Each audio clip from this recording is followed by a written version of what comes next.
देश की जीडीपी रो रही है। वित्त मंत्री जी से जब कहते हैं कि प्याज के दाम बढ़ गए तो कहती है प्याज खाना छोड़ दो। 8 साल हो गया सरकार चलाने को।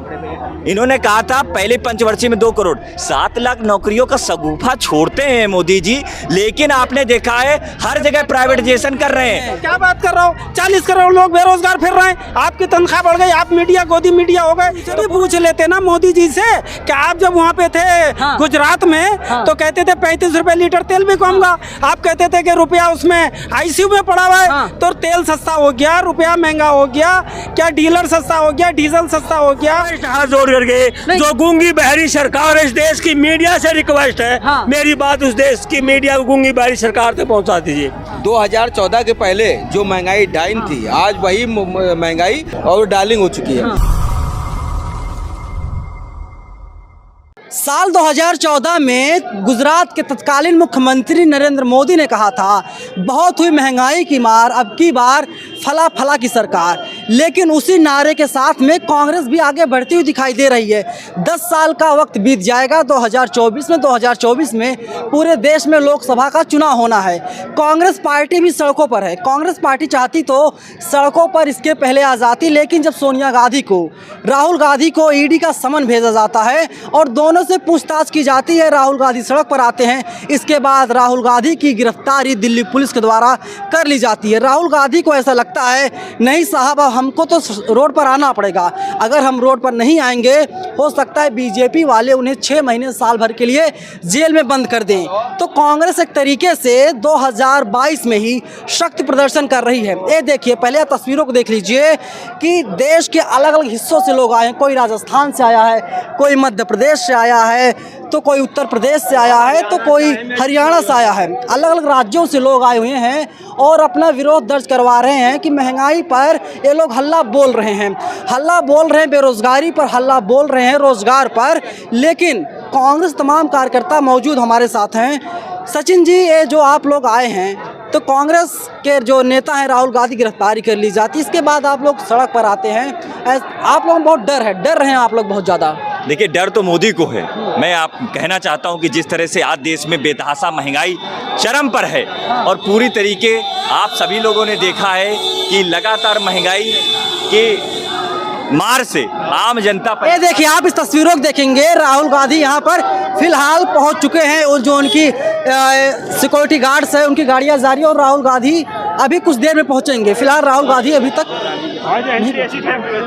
गांधी फिलहाल पहुंच चुके हैं, लेकिन कांग्रेस कार्यकर्ताओं में और ज़्यादा जोश आ गया है। कोई शेर बता रहा है, कोई कुछ बता रहा है। हालांकि प्रधानमंत्री नरेंद्र मोदी को भी भारतीय जनता पार्टी के नेता जो हैं वे लोग शेर बताते हैं, शेर है तो ज़्यादा खर्च उठाने पड़ेंगे, ज़्यादा पैसे लगेंगे, इसीलिए डीजल पेट्रोल के दाम बढ़ते जा रहे हैं।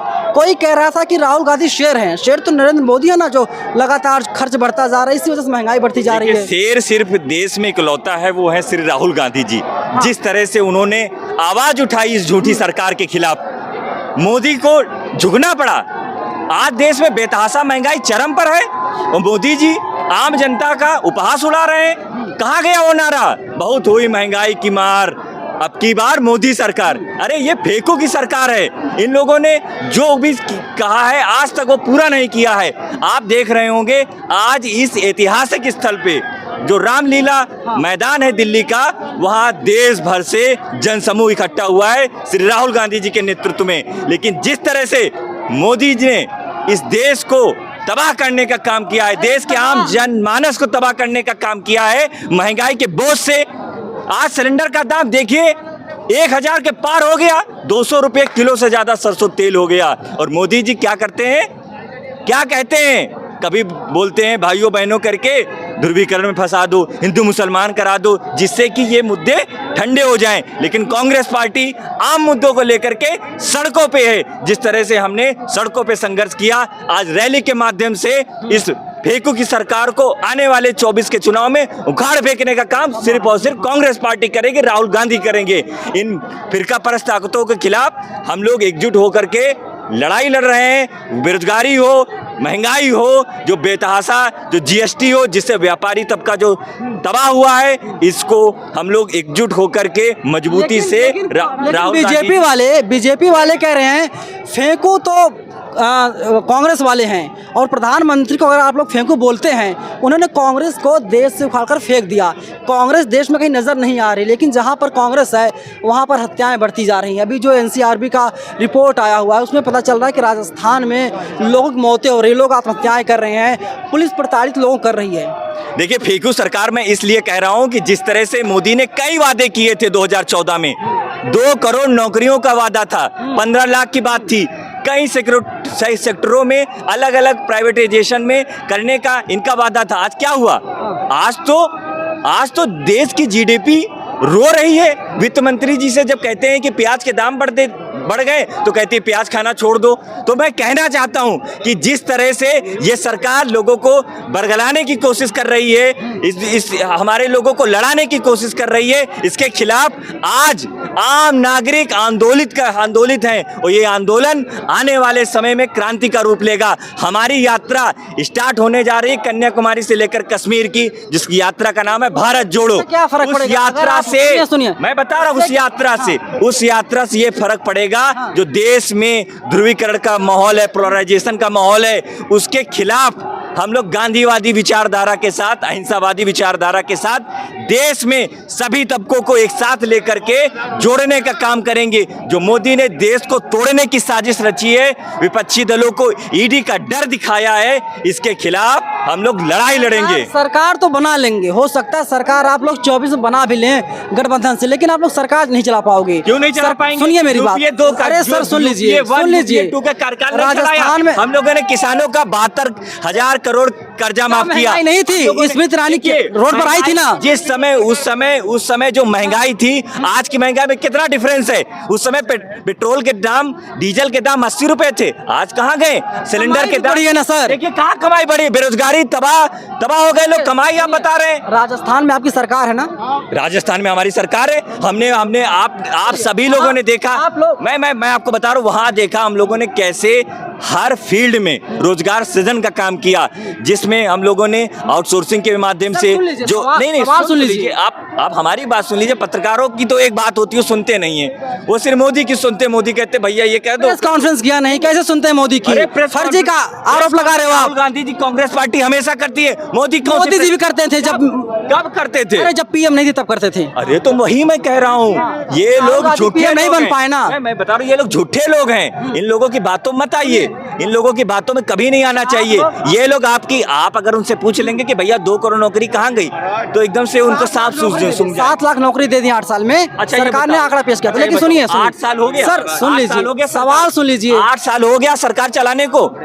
इन्होंने कहा था पहले पंचवर्षीय में 2 करोड़, 7 लाख नौकरियों का सगुफा छोड़ते हैं मोदी जी, लेकिन आपने देखा है हर जगह प्राइवेटाइजेशन कर रहे हैं। तो मैं आज मैं कहना चाहता हूं कि जिस तरह से हर फील्ड का वर्ग तबाह है, हमारे यहाँ नौजवान साथी भी खड़े हैं। एक सवाल का जवाब दीजिए सर, एक सवाल का जवाब दीजिए। राजस्थान में आप लोग सरकार है, कौन सरकार है? वहाँ पर कन्हैया कुमार की हत्या की जाती है, कन्हैया लाल की, और इसके बाद में वहाँ पर कांग्रेस सरकार 50 लाख रुपए देती है। इंद्र मेघवाल की हत्या होती है तो 5 लाख रुपए। ये आप लोग बाबा साहब ने संविधान बनाया था, आर्टिकल 14 था। सुन लीजिए सर, सुन लीजिए, आर्टिकल 14 का आप लोग उल्लंघन कर रहे हैं। देखिए जिस तरह से कन्हैया की हत्या हुई, उसमें जो लोग निकले वो भारतीय जनता पार्टी के एजेंट, आपके पास आ रहे हैं आपके पास, वो भारतीय जनता पार्टी के एजेंट के रूप में उन्होंने काम किया था। सभी लोग लाख रुपए आपने दिया ना सर। सुन तो लीजिए, मेरी बात तो सुनिए। देखिए जिस तरह से हिंदू मुसलमान करने की कोशिश की जाती है, मैं ये नहीं कह रहा हूं कि मुआवजा किसी को 5 मिलेगा, किसी को 10 मिलेगा, लेकिन मैं ये कह सकता हूं कि उस परिवार की सुरक्षा, उस परिवार का संसाधन कांग्रेस पार्टी की जिम्मेदारी है। हम जिम्मेदारी लेते हुए कहते हैं कि अगर इंद्र मेघवाले के पिताजी का और पूरे परिवार का जो भी रहेगा, अशोक गहलोत जी ने कहा, सचिन पायलट साहब ने कहा कि उनके परिवार की देखभाल कांग्रेस पार्टी करेगी। मैं आपको आश्वस्त करना चाहता हूं कि कांग्रेस पार्टी उस वर्ग के साथ, उस वर्ग 5 लाख, ये क्या भद्दा मजाक कर रहे हैं आप लोग? वहां पर अशोक गहलोत क्यों नहीं गए? राहुल गांधी क्यों नहीं गए? प्रियंका गांधी क्यों नहीं गई? जब लखीमपुर में कोई मामला होता है, नहीं, जब कोई मामला होता है तो प्रियंका पहुंच जाती है वहां पे। मेरी बात सुनिए, मैं ये कहना चाहता हूं कि जब हत्या हुई, मैं उसको हत्या इसलिए कहता हूँ क्योंकि टीचर ने पीट के मारा। हाँ, समर टीचर ने। कांग्रेस पार्टी के नेता श्री सचिन पायलट जी उस परिवार के साथ मिलते हैं। कांग्रेस पार्टी के नेता, कांग्रेस पार्टी का डेलीगेशन मिलता है, उस परिवार को हर संभव मदद करने की बात कहता है और अटेंडम जो जिम्मेदारी होती है उसको कांग्रेस पार्टी निभाती है। और मैं आपको कह सकता हूं कि जो कांग्रेस पार्टी करती है वो इस तबके के साथ खड़ी होती है जिसके साथ कोई नहीं खड़ा होता। 50-50 क्यों नहीं? देखिए 50-50 क्यों अच्छा, ये नहीं? बताइए। सीधा सवाल मेरा ये बताइए, है, सुनिए। आप लोग देश में राज करने की बात करते हो। ये बताइए, सुनिए, आप 50-50 की बात कर रहे हैं, यहाँ हिंदू मुसलमान करने की कोशिश की जा रही सर, सुन तो आर्टिकल लीजिए। 14 का अपमान कर रहे हो आप लोग। लीजिए, कोई अपमान नहीं है। कांग्रेस, आपको पता है बाबा भीमराव अंबेडकर जी को संविधान निर्माता किसने बनाया, किसने बनाया बताइए? उस समय के जितने भी कांग्रेस विचारधारा के नेता थे सब लोगों ने एकमुश्त नाम उनका प्रपोज किया। उन्होंने हमको संविधान आप घुमा रहे हैं, आप घुमा रहे हैं। ट्रेनिंग अच्छी खासी आप लोगों को हो जाती है। कहाँ से आए आप? मैं दिल्ली से आया हूँ, कृष्ण नगर। बहुत जोश है ना आप लोगों में? जी, होना भी चाहिए। हाँ, तो क्या लग रहा है, महंगाई घट जाएगी या महंगाई बढ़ती जाएगी ऐसे ही? महंगाई घटेगी या नहीं घटेगी ये तो वजीर आजम के पेट के अंदर है। कौन सा वजीर आजम? जो हमारे देश के वजीर आजम, आपका भूल गए? आप तो उन्हीं के लिए नौकरी कर रहे हो, आपकी तनख्वाहें बढ़ गई। अरे क्या बात करते हैं? क्या बात कर रहा हो? 40 करोड़ लोग बेरोजगार फिर रहे हैं, आपकी तनख्वाह बढ़ गई, आप मीडिया गोदी मीडिया हो गए, तो पूरा हिंदुस्तान। आप हमें आरोप मत लगाइए, ठीक है ना? हम गोदी मीडिया नहीं है। अगर हम गोदी मीडिया होते तो शायद यहाँ पर नहीं होते, आप लोगों को आवाज में आवाज हम ना मिलाते।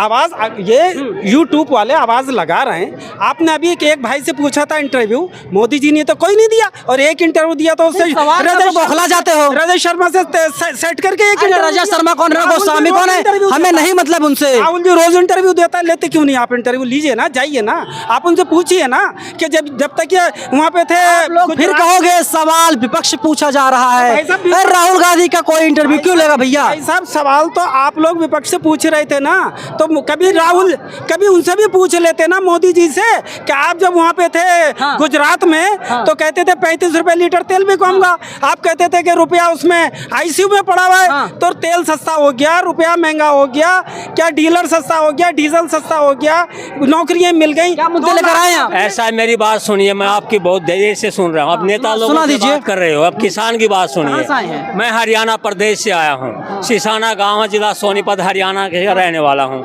मैं ये बताने आया हूँ गूंगी बहरी सरकार को, जो खाते कट्टे का रेट था वो तो बढ़ा दिया और खाद के कट्टे का वजन घटा दिया। इस देश में सरकार नाम की कोई चीज नहीं है, जो गूंगी और बहरी सरकार है। मेरी सीधा डिबेट में इस देश के प्रधानमंत्री से करना चाहता हूँ। कांग्रेस रैली में क्या करने आए हैं? जाइए ना, बैठिए, आंदोलन कीजिए। कांग्रेस की रैली में कांग्रेस कार्यकर्ता बनकर के आए हो सर आप। कौन सुनेगा मेरी कौन सुनेगा? यहाँ कौन सुनेगा? अब देश की मीडिया को सुनेगा। यहाँ कौन सुनेगा सर? मैं उस गूंगी बहरी सरकार को जगाने के लिए आया हूँ। सुनिए, यहाँ कौन सुनेगा? रिक्वेस्ट हाथ जोड़ करके, जो गूंगी बहरी सरकार, इस देश की मीडिया से रिक्वेस्ट है, मेरी बात उस देश की मीडिया को गूंगी बहरी सरकार तक पहुंचा दीजिए। 8 से 8 साल पहले एक सरकार थी इस देश के अंदर, प्रदेश के अंदर, हरियाणा प्रदेश है जहाँ से मैं ताल्लुक रखता हूँ। चौधरी भूपेंद्र सिंह हुड्डा मुख्यमंत्री थे, वे हर वर्ग की सुनते थे, हर एक वर्ग का काम करते थे। और मैं एक और कहना चाहता हूँ आपके चैनल के माध्यम से, अभी एक चला हुआ है, अभी राहुल गांधी का बयान आया था, जो कांग्रेस का अध्यक्ष होगा वो गांधी परिवार से बाहर का होगा। अशोक गहलोत का भी नाम आया था। मैं ये बता देना चाहता हूँ, अगर हिंदुस्तान शुक्रिया आपका, शुक्रिया। देखिए, समझ नहीं आ रहा है, ये खुद कह रहे हैं कि मैं हरियाणा से आया हूँ, हरियाणा से आने के बाद कांग्रेस रैली में क्या कर रहे हैं ये नहीं पता है, कांग्रेस की रैली में आए हुए हैं। देखिए, एक बार रामलीला मैदान की जो तस्वीरें हैं, मैं उन तस्वीरों को आपको एक बार फिर से दिखा देता हूं। इन तस्वीरों को आप देख लीजिए, हजारों की संख्या में अलग अलग राज्यों से लोग आए हैं और अपनी आवाज को ये लोग मुखर करने का काम कर रहे हैं। देखना यही होगा कि जब 2024 में देश में लोकसभा चुनाव होंगे, इसके बाद क्या होगा। क्या कुछ कहना चाहते हैं आप? देखिए कि आज जिस तरह से पूरा देश का जो मेरा नाम विशाल राजपूत है, मैं प्रवक्ता हूँ कांग्रेस में, और जो आज देश के हालात हैं वो हालात ना आपसे छुपे हैं ना इस देश की जनता से छुपे हैं। 2014 के पहले जो महंगाई डाइन थी, आज वही महंगाई आज भारतीय जनता पार्टी और नरेंद्र मोदी महंगाई डार्लिंग हो चुकी है और डार्लिंग हो चुकी है। तो कुल मिला के आप देखिए जो दैनिक चीजें थी, रोजमर्रा की जितने भी खाने पीने की चीजें से लेके इससे असर पड़ेगा सर कोई? बिल्कुल सर, ये जनमानस, यही जनमानस जो कांग्रेस को सबक सिखा कौन होगा पीएम 2024 का बता दीजिए? 2024 में कोई भी पीएम हो, वो पीएम होगा इस देश की जो आवाज को बुलंद कर रहा होगा, इस देश की अपोजिशन कौन सा होगा? नाम बता। राहुल गांधी, नीतीश कुमार, ममता बनर्जी, अखिलेश यादव, मायावती की आवाज को बुलंद करने वाले हमारे नेता माननीय राहुल गांधी हैं। और आज जो पूरा विपक्ष है, और आज पूरे देश में जो मोदी के विरोध में एक आवाज बुलंद हो रही है, जिस सबके दिल में जो शेरों की तरह धड़क रहा है, उसका नाम सिर्फ राहुल गांधी है। और आप देखिएगा बहुत जल्द इस तरह की फिरका परस्त ताकतें आज नहीं आई हैं, इससे पहले भी देश में आ चुकी हैं। और आप ये कह रहे हैं कि फिरका परस्त ताकतें जो प्रधानमंत्री मोदी हैं और जो बीजेपी है उनको फिरका परस्त बता रहे हैं। देखना ये होगा कि जब लोकसभा चुनाव होंगे तो क्या ये जो मुद्दे उठाए जा रहे हैं, इन मुद्दों का कोई असर लोकसभा चुनाव के वक्त होगा या नहीं। हो सकता है पुलवामा जैसा कोई आतंकी ऐसा हमला हो जाए, हो सकता है कोई सर्जिकल स्ट्राइक हो जाए, या कुछ भी हो सकता है। बीजेपी राष्ट्र पे खेल जाती है। कैमरा पर्सन धारण के साथ में नवीन कुमार नंदन, रामलीला मैदान, दिल्ली।